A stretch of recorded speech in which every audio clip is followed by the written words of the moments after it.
بسم اللہ الرحمن الرحیم۔ السلام علیکم ورحمۃ اللہ وبرکاتہ۔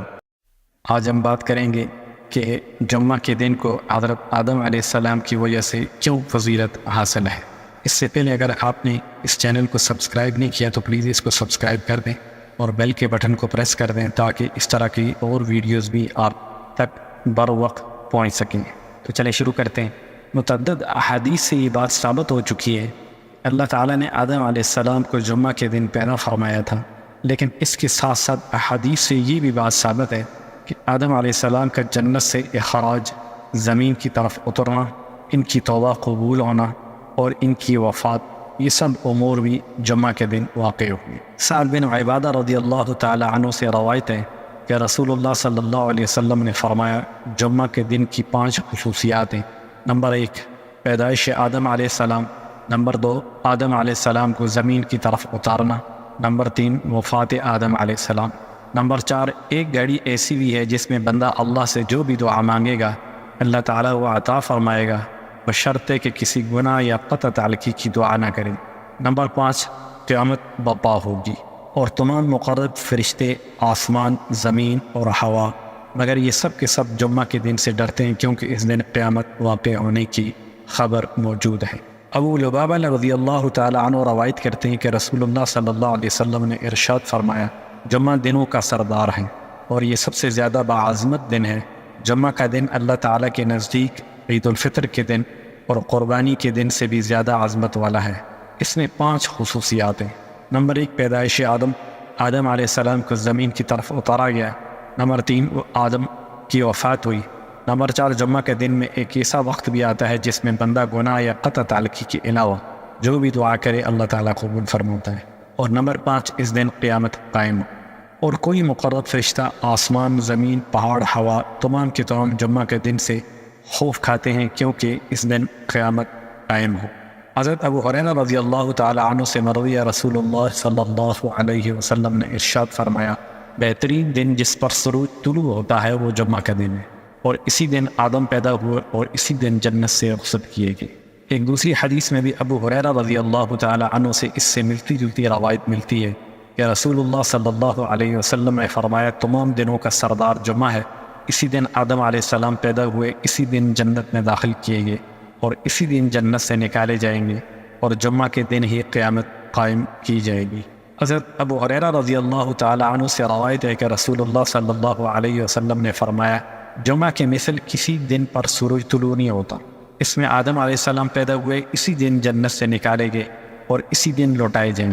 سلمان فارسی رضی اللہ تعالی عنہ سے مروی ہے، رسول اللہ صلی اللہ علیہ وسلم نے ارشاد فرمایا، اے سلیمان، کیا تم جانتے ہو کہ جمعہ کے دن کیا ہوا؟ میں نے عرض کیا، اللہ اور اس کے رسول صلی اللہ علیہ وسلم ہی بہتر جانتے ہیں، اور یہ 3 مرتبہ ارشاد فرمایا۔ اس کے بعد ارشاد فرمایا، اے سلیمان، کیا تم جانتے ہو کہ جمعہ کے دن کیا ہوا تھا؟ اس میں تمہارے باپ کو اللہ تعالیٰ نے پیدا فرمایا۔ ابو ہریرہ کعب رضی اللہ تعالیٰ عنہ سے نقل کرتے ہیں، بہترین دن جس میں سورج طلوع ہوتا ہے وہ جمعہ کا دن ہے، اس میں آدم علیہ السلام پیدا ہوئے، اسی دن وہ جنت میں داخل ہوئے، اسی دن جنت سے نکالے گئے اور اسی دن قیامت قائم ہو۔ عبید بن عمیر رضی اللہ تعالیٰ عنہ سے مروی ہے کہ سب سے پہلا دن جس میں سورج طلوع ہوا وہ جمعہ کا دن ہے، یعنی جس دن پہلا سورج طلوع ہوا تھا اس کائنات کو شروع ہونے سے پہلے وہ جمعہ کا دن تھا، اور وہ تمام دنوں میں افضل ہے۔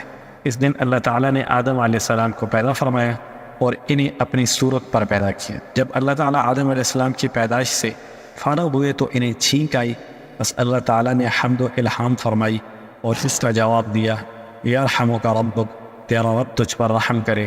سلمان فارسی رضی اللہ تعالیٰ عنہ سے مروی ہے کہ رسول اللہ صلی اللہ علیہ وسلم نے ارشاد فرمایا، اے سلیمان، کیا تم جانتے ہو جمعے کے دن کیا ہوا؟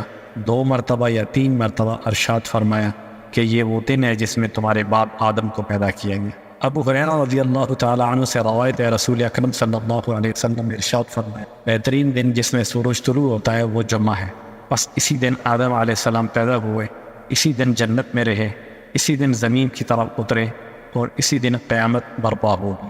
اور اسی میں ایک گھڑی ایسی ہے، اس میں جب کوئی مسلمان اللہ تعالیٰ سے بھلائی کا سوال کرے اللہ تعالیٰ اسے عطا کرتا ہے۔ عبداللہ بن سلام رضی اللہ تعالیٰ عنہ کہتے ہیں، میں جانتا ہوں کہ وہ گھڑی کون سی ہے، وہ جمعہ کے دن کی آخری گھڑی ہے۔ اللہ تعالیٰ نے قرآن کریم میں فرمایا انسان جلد باز مخلوق ہے، ابھی میں تم کو اپنی نشانیاں دکھائی دیتا ہوں، مجھ سے جلدی نہ بچاؤ۔ ایک اور جگہ بھی اس سے ملتی جلتی روایت ہے، حضرت مجاہد رحمۃ اللہ علیہ سے خلق الانسان من عجل کی تفسیر میں روایت ہے کہ اس میں آدم علیہ السلام کے قول کی طرف اشارہ ہے، جب تمام مخلوقات کے بعد جمعہ کے دن کی آخری گھڑی میں اللہ تعالیٰ نے انہیں پیدا فرمایا اور روح ان کی آنکھوں، زبان، سر میں پہنچ گئی اور ان کے اعضاء میں زندگی دوڑ گئی۔ اگرچہ بدن کے نچلے حصے میں ابھی روح نہ پہنچی تھی، مگر آدم علیہ السلام نے کہا کہ اے میرا رب، آپ میری تخلیق کو سورج غروب ہونے سے پہلے ہی مکمل فرما لیں۔ حسن اور حسین رضی اللہ تعالی عنہم کے طریقے میں بھی حضرت مجاہد رحمۃ اللہ علیہ نے معمولی لفظی اختلاف کے ساتھ یہ روایت ملتی ہے۔ ابن زید رضی اللہ تعالی عنہ سے اس کی تفسیر میں مروی ہے کہ جمعہ کی آخری گھڑی میں آدم علیہ السلام کو جلدی میں پیدا کیا اور ان کو بھی جلد باز بنا دیا گیا۔ اب بات کرتے ہیں آدم علیہ السلام نے کتنا عرصہ جنت میں قیام کیا۔ بعض اہل علم کے مطابق اللہ تعالیٰ نے آدم علیہ السلام اور ان کی زوجہ محترمہ کو جس وقت جنت الفردوس میں رہائش عطا فرمائی، جمعہ کے دن کی 2 گھڑیاں گزر چکی تھیں، جبکہ بعض 3 گھڑیاں گزرنے کے قائل ہیں۔ اس حساب سے بعض کے نزدیک جنت میں ان کا قیام 5 ساعت اور بعض کے نزدیک 3 گھڑی ہوا۔ اسی طرح بعض کہتے ہیں کہ جمعہ کے دن کی 9ویں یا 10ویں ساعت میں انہیں جنت سے رخصت کیا گیا۔ ابو العالیہ رحمۃ اللہ علیہ کے مطابق آدم علیہ السلام جنت سے 9ویں یا 10ویں گھڑی میں رخصت ہو گئے۔ بعض روایت میں آتا ہے کہ جمعہ کے دن 2 ساعت گزرنے پر جنت میں ان کو ٹھکانہ ملا اور جمعہ کے دن کی 7 ساعت گزارنے پر زمین کی طرف اتارا گیا۔ اس قول کی قائلین کی مراد اگر یوم جمعہ سے مراد دنیا کا دن مراد ہے جس کی مقدار وقت معروف ہے، تو یہ قول صحیح و درستی سے دور نہیں بلکہ قریب ہے۔ اس کی وجہ یہ ہے کہ اس سے قبل علماء کے اقوال و آثار اور شہادت سے یہ بات ثابت ہو چکی ہے کہ آدم کو جمعہ کے دن آخری ساعت میں پیدا کیا گیا اور وہ دن ہماری دنیا کی 1000 سال کے برابر تھا، اور اس سے یہ نتیجہ اخذ ہوتا ہے کہ وہاں کی ایک گھڑی ہمارے ہاں کے 83 برس کے برابر ہے۔ اور یہ بات جو اس سے پہلے گزری ہے کہ روح پھونکے جانے سے پہلے 40 برس تک خمیر گارے کی شکل میں رہنے دیا گیا، اور بلا شبہ یہ 40 برس ہمارے زمینی وقت یہاں کے اعتبار سے ہو سکتے ہیں۔ روح پھونکے جانے سے لے کر زمین کی طرف اتارے جانے تک کل وقت بقیہ 35 سال کے برابر ہے، لہٰذا مجموعی ایک گھڑی کے برابر ہوا، اور اسی 1 ساعت میں احادیث کے مطابق سب کچھ ہوا۔ ابن عباس رضی اللہ تعالیٰ سے ایک روایت ہے، آدم علیہ السلام جنت سے 2 نمازیں ظہر اور عصر کے درمیان نکلی اور پھر زمین کی طرف اتارے گئے، اور ان کا جنت میں قیام آخرت کے حساب سے نصف دن کا تھا، یعنی دن کے 500 سال کے برابر، اس لیے کہ یوم آخرت کی مقدار 12 ساعت ہے اور اس دنیا کے اعتبار سے 1000 سال ہے۔ السلام علیکم ورحمۃ اللہ وبرکاتہ۔